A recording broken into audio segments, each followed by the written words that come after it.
सुंदरपुर गांव के नुक्कड़ पर एक पुराने नीम के पेड़ के नीचे रोज सुबह एक बूढ़े बुजुर्ग अपनी फटी हुई चटाई बिछाकर बैठ जाते थे। उनका नाम था रामू काका। रामू काका की उम्र 80 साल के पार रही होगी। चेहरे पर झुर्रियां, कांपते हुए हाथ और आंखों में एक अजीब सा खालीपन। रामू काका गांव में अकेले रहते थे। उनका इस दुनिया में कोई नहीं था सिवाय उनकी एक छोटी सी पोती के, जिसका नाम था गुड़िया। गुड़िया सिर्फ 7 साल की थी, लेकिन वो बहुत बीमार रहती थी। रामू काका गांव-गांव घूमकर खेतों से गिरे हुए आम इकट्ठा करते और उन्हें नुक्कड़ पर बेचते थे। उन आमों को बेचकर जो 2-4 रुपए मिलते, उससे वो गुड़िया के लिए सूखी रोटी और दवाई का इंतजाम करते थे। रामू काका का सिर्फ एक ही सपना था कि वो अपनी गुड़िया को एक दिन शहर की बड़ी अस्पताल में दिखा सकें, ताकि वो ठीक होकर बाकी बच्चों की तरह दौड़ खेल सकें। मई का महीना था। दोपहर की धूप इतनी तेज थी कि मानो आसमान से आग बरस रही हो। रामू काका सुबह से भूखे प्यासे अपनी टोकरी लेकर बैठे थे। आज उनकी टोकरी में सिर्फ 4 छोटे-छोटे, खट्टे और थोड़ी दबी हुई आम थी। गांव का कोई भी इंसान उन आमों को खरीदने के लिए तैयार नहीं था। बाबूजी, आम ले लो बाबूजी, बहुत मीठे हैं। 2 रुपए किलो ही दे दूंगा।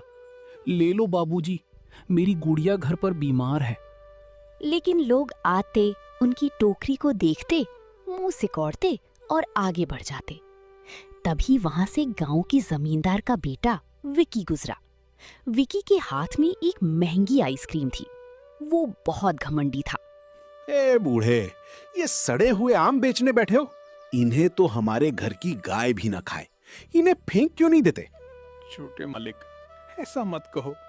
अगर ये आम नहीं बिके तो आज मेरी गुड़िया को दवाई नहीं मिल पाएगी।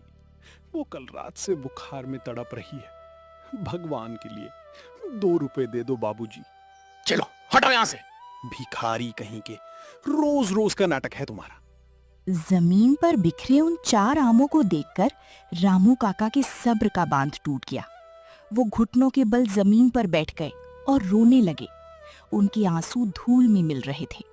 वो एक-एक करके उन गंदे हो चुके आमों को उठाने लगे। हे भगवान, मेरा क्या कसूर था? मैं तो बस अपनी बच्ची के लिए 2 रोटियां मांग रहा था।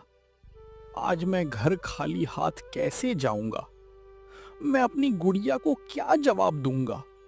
तभी अचानक रामू काका के सामने 2 जोड़ी पैर आकर रुके।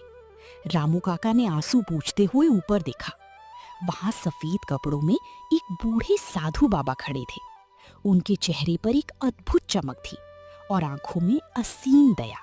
रामू, उठो, रोना बंद करो। तुम्हारी परीक्षा का समय अब समाप्त हुआ। बाबा, आप कौन हैं? मैंने आपको इस गांव में पहले कभी नहीं देखा। मैं कौन हूँ ये जरूरी नहीं है। मुझे बहुत प्यास लगी है रामू। क्या तुम्हारे पास थोड़ा पानी होगा? रामू काका खुद भूखे थे। उनके पास पैसे नहीं थे, लेकिन उनका दिल बहुत बड़ा था। उन्होंने तुरंत अपनी फटी हुई पोटली से मिट्टी का मटका निकाला, जिसमें थोड़ा सा पानी बचा था, जो उन्होंने अपने लिए रखा था। उन्होंने वो पूरा पानी साधु बाबा को दे दिया। साधु बाबा ने पानी पिया और मुस्कुराए। उन्होंने अपनी झोली से एक अजीब सी चांदी की तरह चमकती हुई आम की गुठली निकाली और रामू काका के हाथ पर रख दी। रामू, ये तुम्हारी निस्वार्थ सेवा का फल है। इस गुठली को ले जाओ और अपनी झोपड़ी के सामने बो दो। ये पेड़ तुम्हारी हर तकलीफ को दूर कर देगा। लेकिन याद रखना, इसके फल सिर्फ वही खा सकता है जिसका दिल साफ हो। लालची और घमंडी इंसान के लिए ये सिर्फ पत्थर बन जाएगा। रामू काका कुछ बोलते, इससे पहले ही पलक झपकते ही वो साधु बाबा हवा में गायब हो गए। रामू काका हैरान रह गए। वो समझ गए कि ये साक्षात भगवान का कोई रूप थे। रामू काका दौड़ते हुए अपनी झोपड़ी पर पहुंचे। उन्होंने अपनी बीमार पोती गुड़िया के सिर पर हाथ फेरा, जो बुखार में कांप रही थी। रामू काका ने तुरंत झोपड़ी के बाहर जाकर उस चांदी जैसी गुठली को मिट्टी में गाड़ दिया और भगवान का नाम लेकर सो गए। अगली सुबह जैसे ही सुंदरपुर गांव में सूरज की पहली किरण पड़ी, रामू काका की झोपड़ी के बाहर लोगों की भीड़ जमा हो गई। सब लोग शोर मचा रहे थे। रामू काका घबराकर बाहर आए तो उनकी आंखें खुली की खुली रह गई। रात भर में वहाँ एक बहुत बड़ा हरा भरा आम का पेड़ खड़ा हो गया था और सबसे बड़ी बात, उस पेड़ पर केवल एक ही आम लगा था। लेकिन वो आम कोई मामूली फल नहीं था, वो शुद्ध सोने की तरह चमक रहा था और उसमें से शहद जैसी मीठी खुशबू आ रही थी जिससे पूरा गांव महक उठा था। रामू काका ने हाथ जोड़कर पेड़ को प्रणाम किया। वो धीरे से पेड़ के पास गए और जैसे ही उन्होंने हाथ बढ़ाया, वो सोने जैसा चमकता हुआ आम खुद ब खुद टूटकर उनके हाथ में आ गया। रामू काका उसे लेकर सीधी झोपड़ी के अंदर गए, जहां गुड़िया आंखें बंद किए लेटी थी।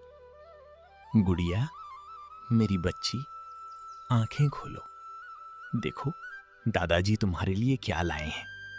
इसे थोड़ा सा खा लो बेटा। गुड़िया ने धीरे से अपनी आंखें खोली। उसने जैसे ही उस जादुई आम का एक छोटा सा टुकड़ा अपने मुंह में रखा, एक चमत्कार हुआ।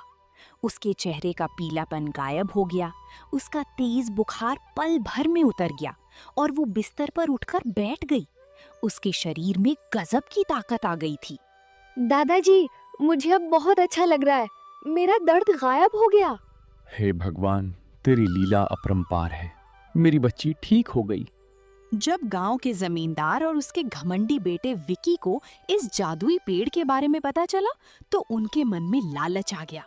विकी अपने कुछ गुंडों के साथ रामू काका की झोपड़ी पर पहुंच गया। ए बूढ़े, ये पेड़ जिस जमीन पर उगा है वो गांव की जमीन है, इसलिए इस पेड़ के सारे आमों पर मेरा हक है। हटो रास्ते से। विक्की जबरदस्ती पेड़ पर चढ़ गया। पेड़ पर अब 3-4 और सोने जैसे आम उगाए थे। विक्की ने लालच में आकर जैसे ही सबसे बड़े आम को तोड़ा, वो आम अचानक एक भारी काले पत्थर में बदल गया और उस पत्थर का वजन इतना ज्यादा था कि विक्की उसे संभाल नहीं पाया और पेड़ से नीचे गिर पड़ा। धड़ाम! विक्की का पैर टूट चुका था। वो दर्द से तड़प रहा था। तभी आसमान में उसी साधु बाबा की गूंजती हुई आवाज सुनाई दी। घमंडी विक्की, इस पेड़ के फल सिर्फ गरीबों और साफ दिल वालों के लिए अमृत हैं, लेकिन लालची लोगों के लिए ये सिर्फ भारी पत्थर हैं। जमींदार और विक्की को अपनी गलती का एहसास हो गया। विक्की ने रोते हुए रामू काका से माफी मांगी। काका, मुझे माफ कर दो। मैंने तुम्हारी टोकरी पलटी थी। मुझे मेरी सजा मिल गई। दयालु रामू काका ने विक्की को माफ कर दिया। उन्होंने पेड़ से एक और आम तोड़ा, जो रामू काका के छूते ही फिर से सोने का बन गया था, और उसका रस विक्की के पैर पर लगा दिया, जिससे विक्की का दर्द भी ठीक हो गया। उस दिन के बाद से रामू काका और गुड़िया के दिन बदल गए। वो जादुई पेड़ रोज एक सोने का आम देता था। रामू काका उस आम को बेचकर जो पैसे कमाते, उससे उन्होंने गांव में एक मुफ्त अस्पताल और एक स्कूल खुलवा दिया, ताकि गांव का कोई भी गरीब बच्चा बिना दवाई और पढ़ाई के ना रहे। तो मेरे प्यारे दोस्तों, इस भावुक कहानी से हमें ये सीख मिलती है कि गरीबी इंसान की परिस्थिति हो सकती है, उसका दिल नहीं। जो इंसान दूसरों की मदद करता है और जिसका दिल साफ होता है, भगवान खुद किसी न किसी रूप में आकर उसके सारे आंसू पोंछ देते हैं।